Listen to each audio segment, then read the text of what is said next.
Oi!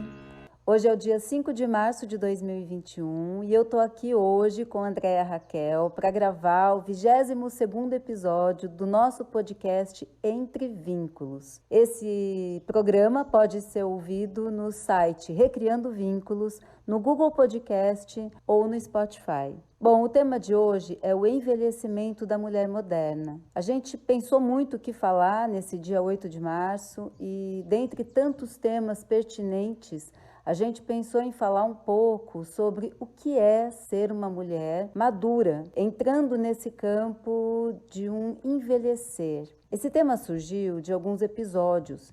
Teve uma polêmica no começo desse ano, agora de 2021, de um vídeo publicado no Porta dos Fundos, que tem uma mulher, uma senhora de 50 e poucos anos, que está retratada como uma senhora que não tem nenhuma intimidade com a tecnologia e é infantilizada. Aí a gente foi buscar e a gente encontrou outras referências a esse preconceito que vem sendo chamado de etarismo. Em 2019, teve um episódio com a cantora Madonna com relação a um videoclipe que foi lançado e que ela se colocava de uma maneira muito jovem. Então o questionamento foi: poderia a Madonna se comportar como uma mulher tão jovem, tendo ela 60 anos?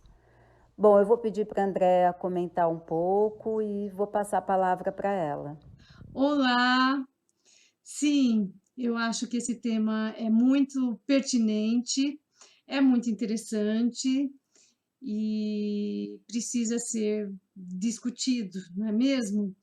Afinal, a gente vive numa sociedade que valoriza demais a beleza e a juventude, principalmente das mulheres. Parece que quando nós vamos envelhecendo, e talvez nós duas, eu e você, né, Kitty, que já estamos adentrando a faixa dos 50, talvez nós duas já estejamos sentindo o peso desses estereótipos, dessas imagens sobre o envelhecimento da mulher, o quanto que isso é complicado, lembrando que o Brasil é um dos países que mais faz cirurgia plástica, por exemplo, né?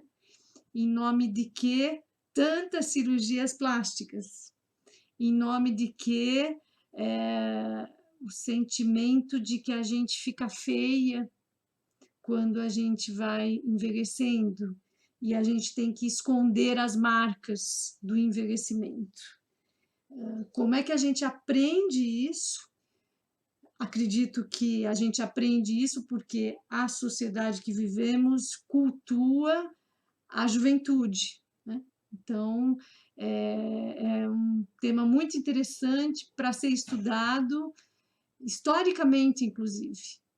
No século XX, foi quando a juventude tomou este lugar, né, de culto. Ser jovem é muito bem visto, é muito cultuado, e envelhecer, ao contrário, está ligado com o fim, com a miséria, com um estereótipo de falta de recursos ou de falta de vida. Isto vem mudando, felizmente vem mudando, na medida, provavelmente, segundo alguns autores, em que a média de idade de vida também aumentou, né? Então, vive-se muito mais do que vivia-se antes. E, então, o fato de haver essa possibilidade de vivermos mais também provocou novas reflexões e novos lugares na sociedade, e novos olhares sobre o envelhecimento. Porém, eu acho que seria interessante você colocar para o público o que é etarismo, como você já nomeou, para a gente poder prosseguir essa reflexão explorando um pouco mais. Bom, a gente foi pesquisar, né? Fui pesquisar o que que é esse tal de etarismo quando começaram essas discussões todas aí da Madonna e desse episódio do Porta dos Fundos. Então eu descobri que o termo ele foi criado pelo médico psiquiatra americano gerontologista chamado Robert Butler. Foi criado em 1969, olha só, no ano que eu nasci. O termo tem sido usado para se referir ao preconceito contra idosos, ou seja, considerar o idoso desnecessário, improdutivo, infantilizar o sujeito mais velho, enfim, né? É um jeito de tratar o idoso que não é muito respeitoso.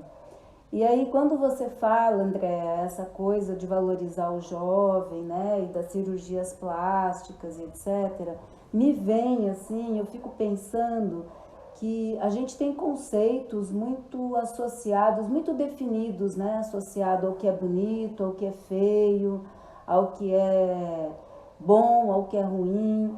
E aí, quando a gente vai discutir isso, né? Quando a gente vai pensar no que é o etarismo, no que é o ageísmo, é preciso desconstruir tudo isso, assim como a gente discute também e desconstrói outros preconceitos que estão estruturados na nossa sociedade. Então, bom, eu acho que eu posso falar de uma experiência pessoal. Eu deixei o meu cabelo branco já há 6 ou 7 anos. Eu entrei num ônibus, eu estava acho que em Aracaju, e eu entrei no ônibus, o ônibus estava lotado, e eu fiquei em pé, e lá pelas tantas um menino, um jovem de, sei lá, 16, 17 anos, levantou e me ofereceu o lugar. E eu fiquei assim, indignada. Eu falei assim, gente, como assim a pessoa me oferece o lugar? Na época eu tinha uns 45, 46, sei lá, eu tinha acabado de começar a deixar o cabelo branco. Meu cabelo é branco desde muito cedo. Eu comecei a ter cabelo branco com 20 e poucos anos. Então, imagina que com 40 e poucos já tinha muito cabelo branco. E aí eu falei, não, pode ficar, né? Não quis aceitar o lugar do menino. E desci do ônibus, assim, tinha uma farmácia na minha frente. Eu entrei na farmácia decidida a comprar uma tinta para pintar o cabelo. E aí, antes de comprar a tinta, eu falei, não é por aí. Eu comecei a questionar o que que era esse pintar o cabelo, por que que a beleza estava, por que que a minha idade estava tão associada ao cabelo. Que a única coisa que me associava a uma mulher de mais de 60 anos, que é o caso de você oferecer lugar no ônibus, era o cabelo. E aí eu quis começar a quebrar isso, né? Quer dizer, dissociar a ideia de beleza a essa ideia de cabelo branco, enfim. Mas o fato é que tudo isso vem mesmo, né? O corpo da gente muda, a pele fica diferente, tem as rugas. Então, discutir etarismo, discutir preconceito, discutir essa relação da mulher nessa sociedade contemporânea que valoriza essas características ao invés de outras, é motivo de discussão, é motivo de reflexão. E, bom, assim, eu quis falar tudo isso porque quando eu fui também pesquisar essa coisa do etarismo, eu também descobri que em outras sociedades essa questão não é tão valorizada, né? Então, quando a gente vai pesquisar, por exemplo, dentro de determinadas tribos indígenas, aqui no Brasil mesmo, no alto do Rio Negro, lá na divisa com a Venezuela e com a Colômbia, a gente vai ver que há tribos, de uma maneira geral, têm uma relação muito respeitosa com os mais velhos. São eles, geral, os pajés, né? Eles adquirem um conhecimento ao longo da vida para poder fazer essas curas, enfim. Então, é isso, né? Eu acho que a gente traz o tema hoje para tentar provocar essa reflexão de rever mesmo se esses conceitos ainda cabem hoje. E também pensar um pouco se a gente vai ter essa sociedade um pouco adiante, né? Porque a Covid-19 a gente está num processo de muitas mortes e as mortes atingindo exatamente essa faixa etária, que é a faixa etária que caracteriza o idoso, a idosa, que são pessoas aqui no Brasil com mais de 60 anos. Pois é. Provavelmente daqui a alguns anos nós vamos ter essa estatística, né, sobre a longevidade, sobre a velhice. Eu acredito que alguns prognósticos estatísticos que diziam que a sociedade iria se tornar, não só aqui no Brasil, mas a sociedade europeia já tem uma população idosa muito grande, né? E o Brasil teria, num prazo de tempo aí de 10 anos ou 20. Não sei se essa informação vai ser um fato por conta da Covid.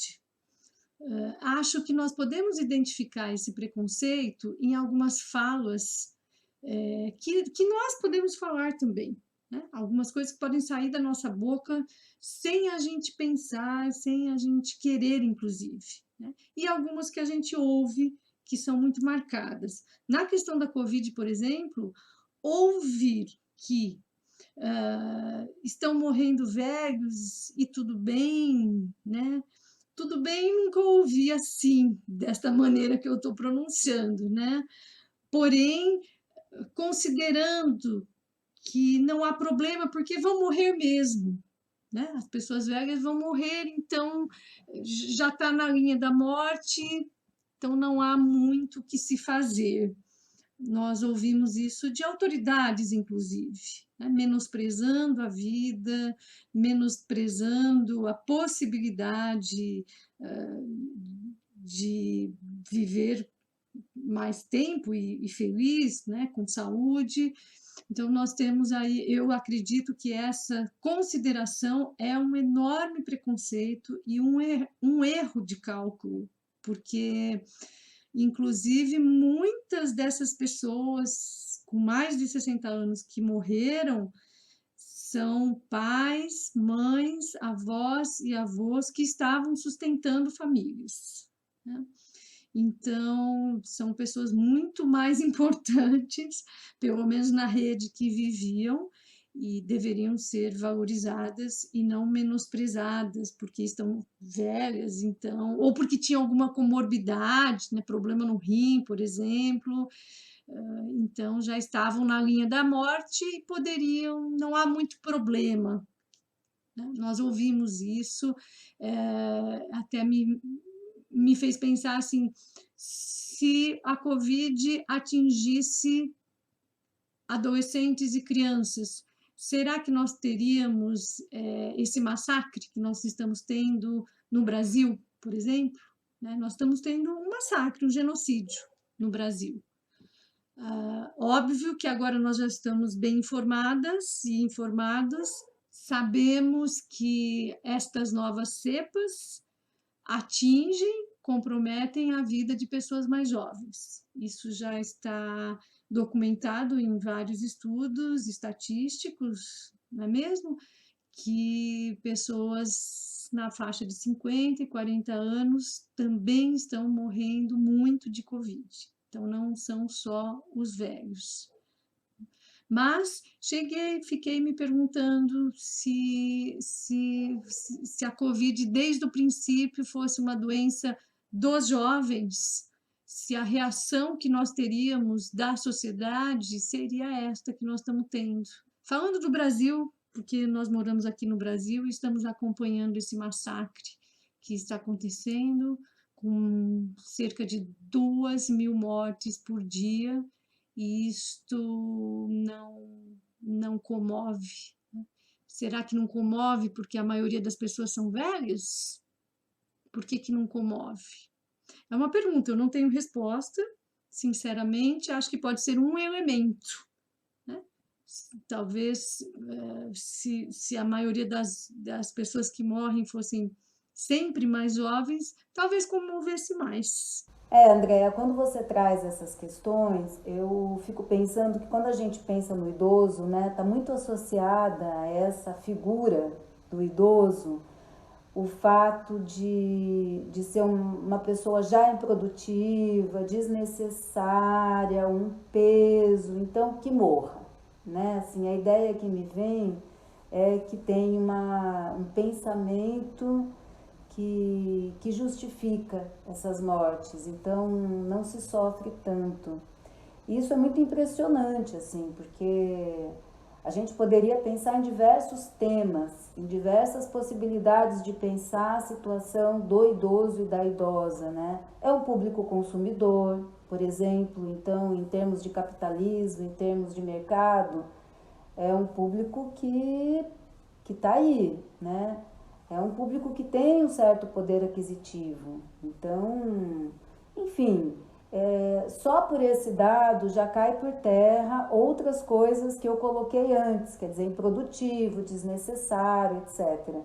E uma pessoa que culturalmente se mantém ativa, né, se ela não se deixar influenciar por esses adjetivos, por esses estigmas, é uma pessoa que continua frequentando teatro, continua frequentando cinema, continua lendo, continua cozinhando, enfim, tem uma vida ativa, né? Quando a gente exercita o corpo responde, então ele continua sendo um corpo saudável.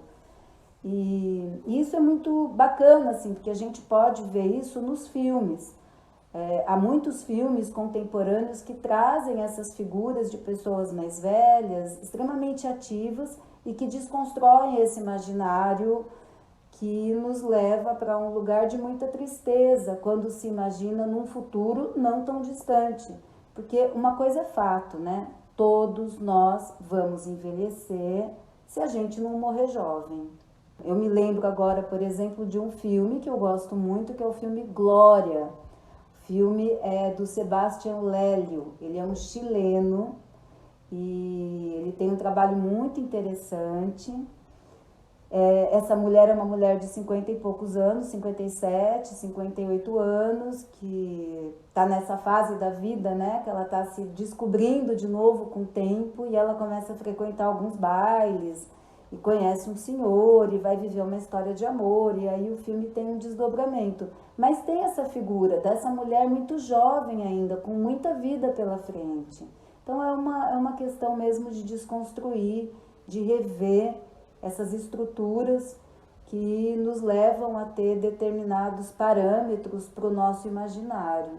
Acho que é um pouco isso que eu queria falar. Outro ponto que eu observo muito preconceito são considerações muito frequentes do tipo, olha só, minha avó é velha, mas ela é cabeça aberta.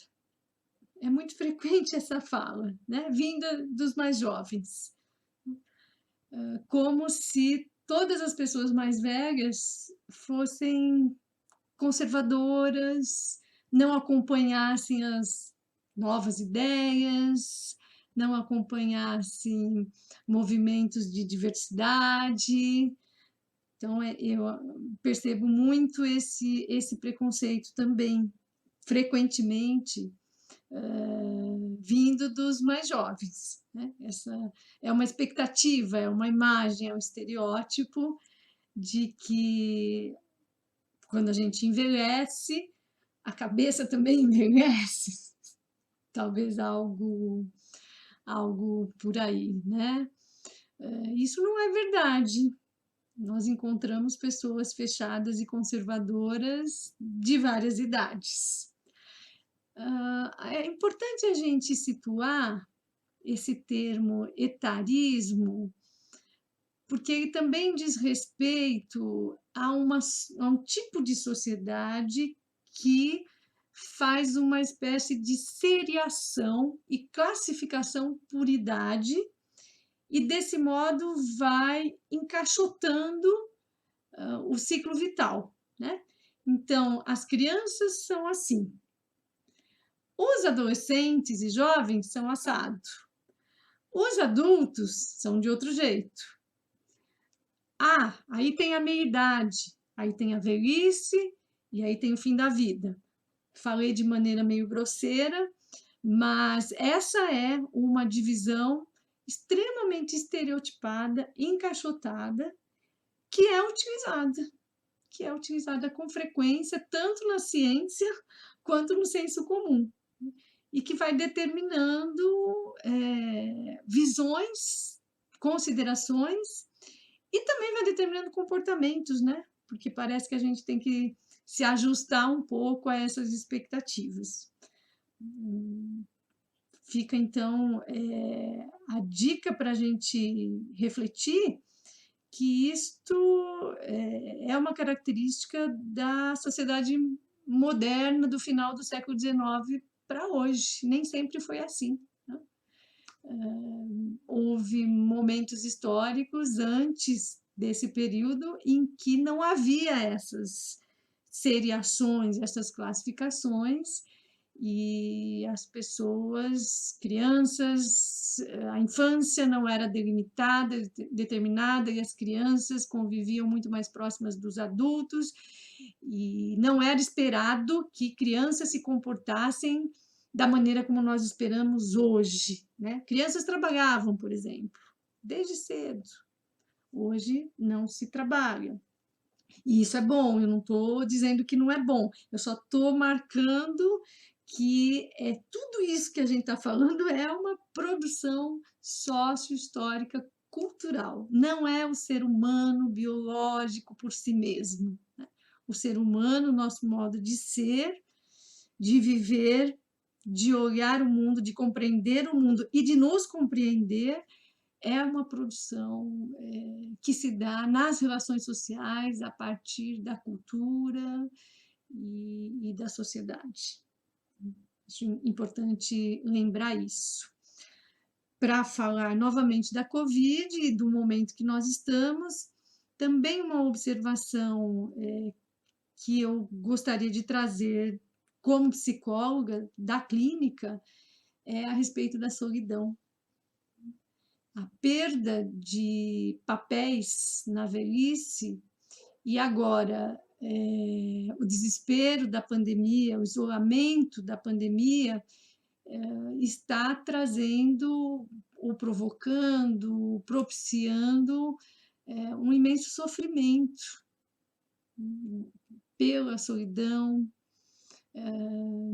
às vezes constituindo quadros de depressão, né, que eu identifico, não sei se eu posso dizer isso, não tenho nenhuma medida estatística do que eu vou dizer, mas eu identifico, inclusive, uma procura maior por terapia, por escuta terapêutica, né, de pessoas mais velhas, com mais de 60 anos, com 70 anos para cima, mulheres muito sozinhas, que já eram sozinhas, mas que nessa situação da Covid, a solidão ficou muito mais marcada, determinada, vivida de maneira muito sofrida. Porque, por exemplo, os programas de interação social do SESC, vamos pensar no SESC, em outras instituições que vêm promovendo, né? Chamando meia-idade, terceira idade, boa idade, melhor idade, esses programas que tentam olhar de um modo mais interessante a velhice, eles não estão funcionando, eles estão todos parados, e então as pessoas estão muito sozinhas e até desassistidas, né? E muitas morrendo. Eu penso que tudo isso que você colocou é uma boa provocação para a gente rever a forma como a gente se relaciona com a passagem do tempo, com esse amadurecimento que cabe a todos nós, né? Homens e mulheres. Mas como a gente está falando do Dia Internacional da Mulher, do dia 8 de março, eu queria deixar aqui uma homenagem, na verdade, a todas as mulheres, mas queria lembrar que, por exemplo, a Susana Amaral, ela fez o filme A Hora da Estrela com mais de 50 anos. Um filme famosíssimo, lançado em 1985, um texto lindo da também maravilhosa Clarice Lispector. E ela vai fazer esse filme, é o primeiro longa-metragem da vida dela, com mais de 50 anos. E, enfim, acho que é nas mulheres que questionam esse lugar que eu gosto de me inspirar e deixo essa provocação também. Como é que a gente quer esse mundo, como é que a gente quer que o mundo receba o nosso amadurecimento. Você voltaria? Já te perguntaram isso? Você gostaria de voltar a ter 20 anos? 25, 18? É o que todo mundo quer saber, né? A pergunta de ouro, assim. Acho que a vida segue. Hoje, quando você tem 50, é muito difícil você pensar, eu gostaria de voltar aos 20, porque são tantos desconfortos, tantas questões, tantas imaturidades que a mim não seduz. Os 20 anos não me seduzem mais, eu não voltaria. Mas se eu estivesse lá de novo, por algum motivo, talvez eu repensasse algumas coisas, sim, né? E isso não quer dizer, não se trata de arrependimentos, porque é muito difícil pensar nesses lugares, né? A gente faz determinadas escolhas com o amadurecimento que temos naquele momento. Eu não voltaria. Eu tenho isso tranquilo. Eu já respondi essa pergunta para mim mesma há um bom tempo. Eu acho que eu sinto, observo, claro, essa resposta é totalmente pessoal, mas há um equívoco muito grande, pensando em sofrimento, sofrimento mental. Os 20 anos são muito sofridos. A minha vida adulta é muito mais feliz do que foi a minha juventude, principalmente 18, 16. Então, esse culto à juventude, ele eu acho que ele não corresponde à verdade em relação, principalmente, às vivências, às angústias. Claro, estou falando isso de maneira extremamente relativizada e parcial, né? Cada história é uma história. Não dá para generalizar isso que eu estou falando. Mas eu estou dizendo isso para fazer frente ao conceito generalizado, e eu ouço com muita frequência, a gente ouve, né, esse ideal de que, se eu pudesse eu voltava aos 20 anos. Então, eu não voltaria, não. Por enquanto, não. Pode ser que eu mude de ideia daqui a pouco, mas por enquanto eu não voltaria. E a outra coisa para a gente encerrar, que eu ouço com frequência, tem a ver com a pergunta se ficar mais velho é sempre o caminho para uma maturidade maior, uma visão mais tranquila do mundo, de si mesmo. E também eu acho um equívoco que isso seja natural, né? Achar que naturalmente algumas pessoas já me perguntaram isso, quando a gente vai ficando mais velho, a gente vai acalmando, esse tipo de clichê. Não necessariamente, não necessariamente.